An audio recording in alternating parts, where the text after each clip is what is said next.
He walked up the sidewalk, unassuming, blending in like any visitor. No luxury car, no expensive suit, just a man who carried years of struggle in his posture, but walked with quiet confidence. His eyes scanned the glass doors of his company, the business he had built from nothing, and for a moment, doubt crept in. Could anyone really see him as the CEO? A black man who had fought tooth and nail to rise above the whispers, the underestimation, the constant judgment? Before he could reach the entrance, an employee stepped forward, chest puffed out, arrogance written in every line of his face. "Sorry, sir," the man said, blocking the path. "This is private property. Deliveries go to the back." His tone carried entitlement, the kind reserved for those who assume they know their place, and knew his color gave him the right to judge. The man remained calm, his voice steady. "I'm not here for a delivery. I'm here for a meeting." The employee laughed, the sound sharp and dismissive. "Meeting? People like you don't belong in here." Laughter rippled from the security desk, and for a heartbeat, the weight of the world pressed down. The man's hand brushed over his pocket, and out came a simple badge, engraved with his name and title. Founder and CEO. The employee froze, his smirk evaporating. The laughter stopped midair. Silence fell heavy in the lobby as whispers spread like wildfire. The security guard, who had been chuckling moments before, looked at him wide-eyed, realizing he'd been mocking the very man who controlled his career. The CEO's gaze swept over them, calm but unyielding. "Never underestimate someone," he said, his voice quiet but sharp, cutting through the tension. "Never judge a person by the clothes on their back or the color of their skin." In that moment, the tables turned. Power shifted not with violence or rage, but with truth. Justice didn't roar. It arrived quietly, yet unmistakably. And the lesson was clear. The underestimated often carry the strength to rewrite the rules. He stepped forward, letting the silence stretch, letting the weight of the moment sink into every corner of the room. The security guard shifted uneasily, guilt and embarrassment etching across his features. He had laughed at a man he thought was beneath him, never imagining the truth. With a calm but commanding voice, the CEO said, "You laughed at me. You blocked me. You judged me before even knowing me. Now, you see the consequences of your arrogance." The employee stumbled backward, words failing him, while the staff who had been watching whispered in awe, finally seeing him not as an outsider, but as a very man who built the empire they worked for. The CEO turned and walked through the doors, his presence commanding the space he had earned through decades of struggle, resilience, and unseen battles.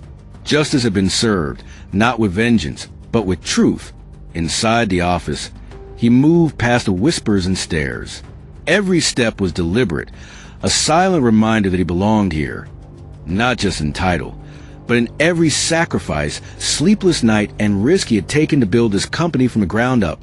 He reached the main conference room, where senior staff had gathered. He placed his badge on the table and looked around. "I see a lot of familiar faces and a few surprised ones," he said, his voice calm but cutting through the room like steel. "Let this be a lesson. Power isn't inherited. Respect isn't optional. And never, ever underestimate the person standing quietly in front of you." Back at the lobby, the employee who had blocked him earlier slumped into a chair, shame flooding his face. The security guard avoided everyone's eyes, realizing his laughter had been misplaced.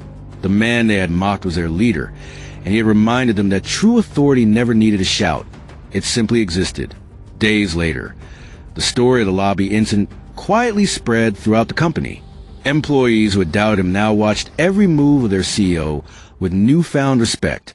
The arrogant employee still avoided eye contact, and even security guard carried new wariness in his stance.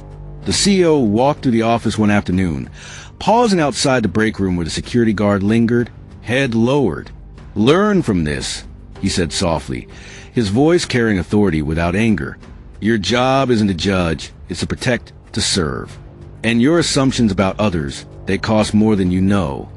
The guard swallowed hard, nodding silently, understanding the weight of those words. Meanwhile, the employee who had blocked the CEO now faced each encounter with quiet dread, realizing that every action, even a momentary act of arrogance, had consequences when confronted by truth and resilience. Months later, The company thrived not just because of business strategy, but because the culture had shifted. The arrogance that once filled the lobby had been replaced by respect, vigilance, and humility. The CEO stood by the glass doors once more, looking out at the city he had built from nothing. No flashy announcement, no dramatic gesture, just a man who had faced underestimation, mockery, and doubt, and turned into quiet, undeniable power. He smiled softly, thinking to himself, "Never let anyone make you feel small. Never let appearances or assumptions define your worth. The underestimated often hold the keys to change, and when the time comes, justice is always in their hands." And in that silence, the lesson echoed through every corner of the company, through every employee who had witnessed it, through every moment that arrogance had tried to stand in the way of truth.